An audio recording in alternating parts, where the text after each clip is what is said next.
আসসালামু আলাইকুম। ভেট official BD চ্যানেলের পক্ষ থেকে আপনার সকলকে স্বাগতম। আজকে আমরা কথা বলবো কম্বিপেন ভেট 40 লাখ ইনস্টল সম্পর্কে। এটি একটি একমি কোম্পানির পণ্য উপাদান।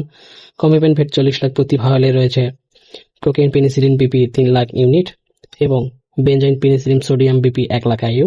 ফার্মাকোলজি: প্রোকেন পেনিসিলিন এবং বেনজাইল পেনিসিলিন সোডিয়াম ট্রান্সপেপটাইডেজ এনজাইমকে বাধা প্রদানের মাধ্যমে ব্যাকটেরিয়া কোষ প্রাচীর গঠনে বাধা প্রদান করে।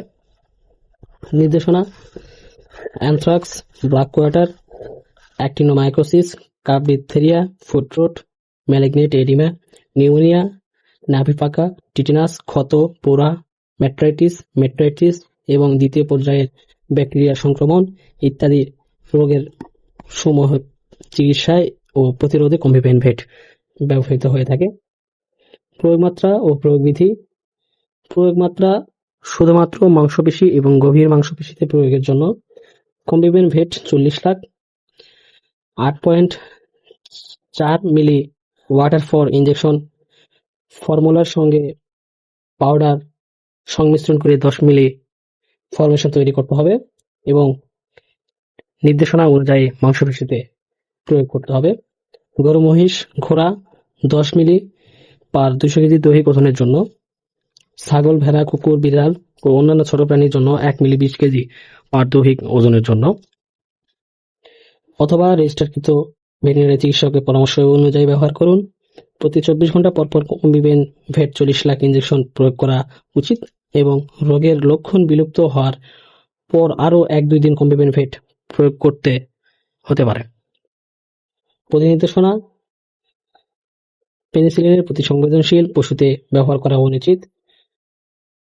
সতর্কতা ও সাবধানতা: অ্যালার্জিকৃত প্রতিক্রিয়া দেখা দিলে সাথে সাথে রেজিস্টারকৃত ভেটেরিনারি চিকিৎসকের পরামর্শ গ্রহণ করতে হবে। পার্শ্বপ্রতিক্রিয়া: ইনজেকশন সাইটে ফোলা এবং লাল ভাব হতে পারে, তবে সাধারণত চিকিৎসা বন্ধ হওয়ার পরে সমাধান হয়। বিরল পার্শ্বপ্রতিক্রিয়া: ব্যথা, আশার্তা ও ডায়রিয়া ইত্যাদি দেখা দিতে পারে। দুগ্ধবতী ও গর্ভবতী পশুতে ব্যবহার করা নিরাপদ। মাত্রাধিক: দুগ্ধবতী পশুতে অতিরিক্ত মাত্রায় ব্যবহারের ফলে দুধে পেনিসিলিনের অবশিষ্ট বৃদ্ধি পেতে পারে। প্রত্যাহারকাল: মাংস ও উক্ত ঔষধ প্রয়োগের পর 6 দিন পর্যন্ত মাংস খাওয়া যাবে না এবং দুধ 3 দিন পর্যন্ত খাওয়া যাবে না। সংরক্ষণ: আলো থেকে দূরে 30 ডিগ্রি সেলসিয়াস তাপমাত্রার নিচে সংরক্ষণ করুন এবং সকল ঔষধ শিশুদের নাগালের বাইরে রাখুন।